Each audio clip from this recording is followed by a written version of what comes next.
welcome to the program, The Weekly Matters. As usual, I'm your host, Ahmed Qadar. And this week's episode of The Weekly Matters, we are discussing the political and leadership stalemate in the county of Wajir in northeastern Kenya. But before we start our panel discussion, let's listen to the public view. No, we are hoping for Mohamed Abdi to continue for the next 3 years because this was the first time being a governor. Not Jita, another time. Jiro was a good governor, by the way. He did a lot for our county, Wajir. And Mohamed Abdi will be also a good governor because if we give Jir to the second time, it might be relaxed in the office. He had so many challenges he caught. No, I think Mohamed Abdi will be the best option for us in Wajir County. Both of them are same for me. Both of them are same for me because they come from one clan. But what you want is who can do something in that county. Yeah, who can do something in that county in general, not in a specific group. Not in a specific group. I think Jir is the best man to lead that place. Mohamed Abdi. Jir is the best man to lead that section. Okay, now there we go. You have heard what the public is saying regarding the political and the leadership stalemate in the county of Wajir. But now we are bringing in our panelists. Today we have great panelists, starting from on the far left, Dr. Salah Abdi Sheikh, political and social commentator and a former governor candidate for Wajir County. Ibrahim Hussein, Assistant Director for Ethics and Governance in the same county, Wajir County, and Abdullahi Alas, journalist and a commentator too. Gentlemen, welcome to the show. Salah, if I start with you, you were a candidate for the county government of Wajir in the last election, and we know what happened in the election, and a governor has been declared to be a winner. Some people went to court. We didn't hear about your petition. Were you satisfied with the result? Okay, I was not satisfied with the results.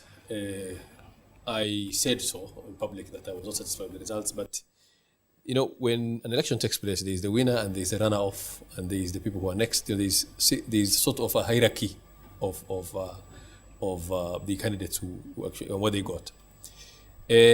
My personal position was, if I get 10% of the votes, I will petition. I will go forward. I will do what is necessary to go forward with the political process. So I did not get the 10% of the votes. I got about 2% or something of the votes. So I said, it is not significant. It wouldn't change my position, whether I petition or not.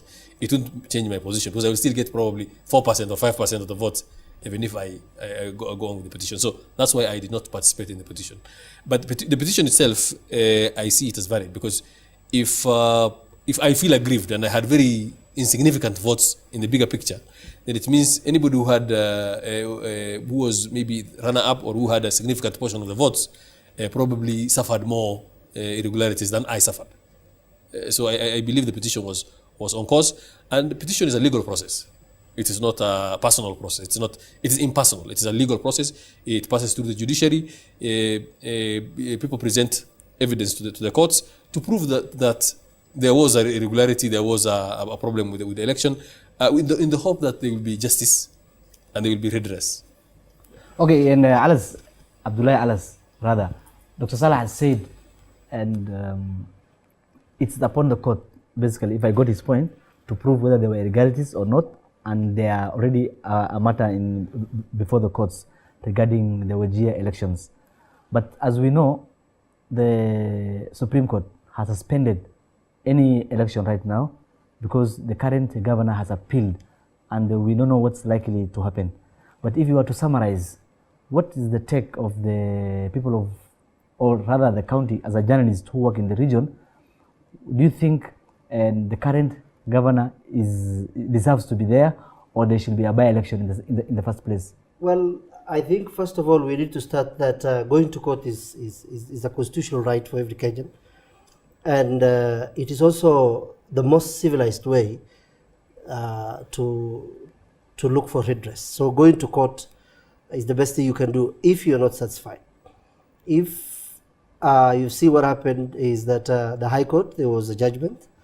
We are not here to discuss the merit and demerit because of the case of subsidy, but the petitioner, who is the incumbent or the former governor, has certain grievances through the courts. The court of the High Court agreed with his appeal, or rather petition. Then the decision was appealed against. Then the Court of Appeal agreed with the with the decision of Judge Mabea from the High Court. Now it's at Supreme Court. We will wait as also the citizen of this country. We must respect the court process.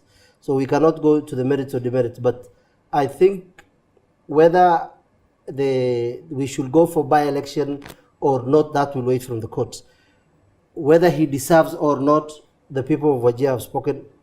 As of now, he's the governor. So the issue we discuss is, we should maybe concern more is, in the last 1 year, despite the fact that he had a court case, has he done or has he delivered for the people of Wajir? There is a lot of discussion, others agreeing, others disagreeing.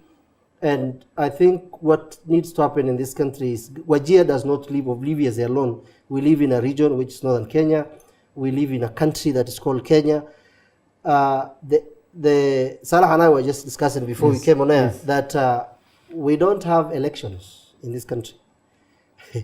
Because if you have elections, then the voters decide. But when you bribe voters... What do you mean by you don't have election? Because on the 8th of August, Kenyans went to an election. They elected a president, they elected a governor, they elected a senator, they elected a woman rep, they elected an MC, and they elected an MP. We know what happened to the presidential election. That's a long story. And there was what do you call them? A rerun or whatever. On 26th on the 26th of October. Yeah. And that's a long story. And then people were, the Electoral Commission announced winners. So when you say, for the sake of our viewers, when you say we don't have an election in this country, you need to justify what you mean by that. Having an election is not just going to the ballot and casting a vote. It's a process. Now, in that process, if you have an election, first of all, the people contesting should be free to contest. Is it? Then when everybody is free, every individual goes to sell his manifesto. Then the public, listening to the statements and the quality and whatever that particular person is saying, they make a decision based on what the person is. Before I come to Ibrahim, because I have to bring him to the discussion. In the last election, many people participated in the election. I'm talking about Wajir County, which we are discussing right now. And there were many players.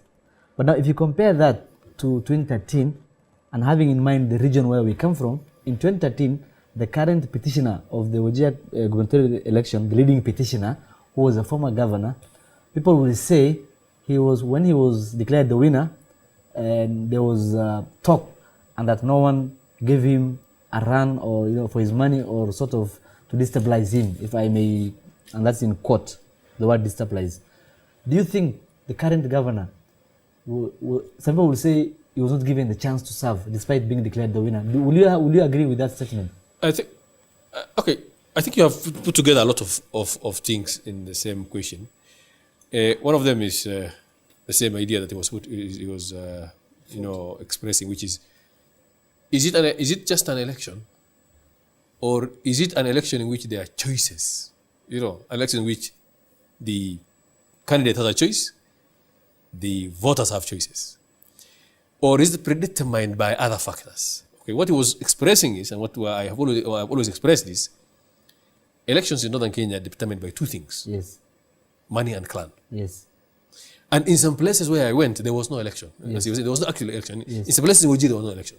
If you go deep into some constituencies, there was no discussion of the only competitive seat was the MCA. The only competitive seat was the MCA. Yes. In other words, nobody was given a choice on who the governor should be, who the senator should be, who the MP, because already it was predetermined that in that region, if you are seen to give support to somebody who is not from that clan, from that constituency or that ward, then you will actually have been ostracized. You have actually been punished by the community. Sure.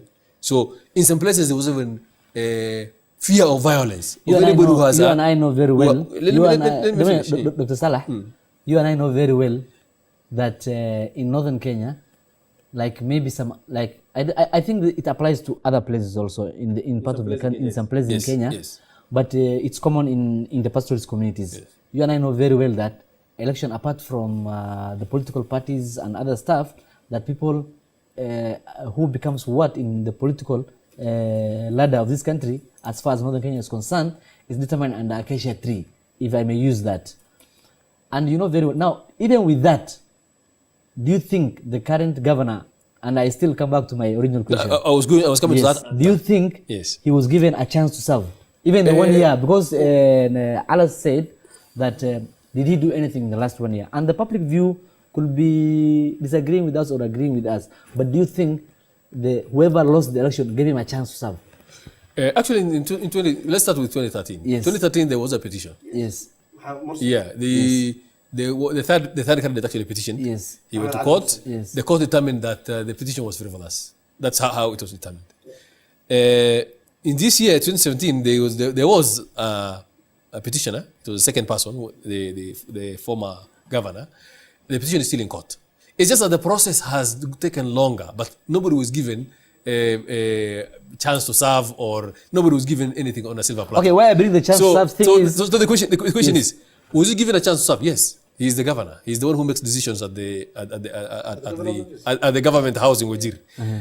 He's the one who employed the CECs. He's the one who is employing the chief of SAS. He's the one who is determining the budget. He's the one who's actually determined, because behind the county assembly passing it, it must have been his government has prepared the budget and all that. Okay, it so looks like was he given a chance to serve? Yes, he was given a chance to serve. He was given a chance to serve. But what I mean is, there is the effect of the handshake at the national level to every sector of this country across the divide. Yes. And if you talk about Northeastern right now, in Mandera, there was a candidate, and there was a candidate who went to there's a candidate who won, and there's a candidate who went to petition, and we know how it ended. And do you think, for the sake of the common people of Wajir, that there should be a handshake in Wajir? I doubt.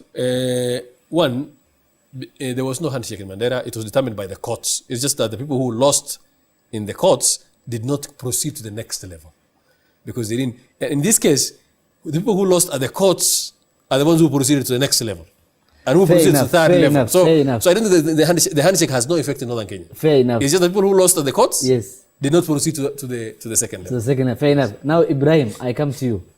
Ibrahim, and we've been told that we have the governor has been given a chance to serve by being the duly elected governor. But when he was forming his government, there were a lot of cries regarding who was placed where within the county system of operation. Do you think there was meritocracy regarding in the selection of employees for the county government of Wajir? I think... and meritocracy, for the sake of our viewers, I mean based on merit, selection, employment selection based on merit. I think, Ahmed Qadr, before we come to that point of, based on merit of appointment or given opportunity to the community, I think I must answer the point of, was the governor given an opportunity to serve the people of Wajir County? Yes. We must appreciate that the 49,000 electorate in Wajir County have elected His Excellency Muhammad Abdi on 8th August. And Dr. Salah was part of the candidate. He never talked about it, whether there was any rigging. He appreciated, and then he said, "Thank you very much." Ibrahim Hussein, I participated the scrutiny, I participated the recount of the election during the court. And one thing we have identified that there was no irregularity in Wajir County. And today, we must appreciate today the judiciary, the way, the kind of, the corruption that is, rampant in this country. Allegedly. Not allegedly, it's a corruption. Because, we're coming to that. we must appreciate that there's a corruption in this country in every sector, whether judiciary, whether, legislative part, whether the executive. There's a corruption, runway corruption in this country. Okay, talking of corruption, first of all, we cannot say there's corruption everywhere. No, that is what has brought us to on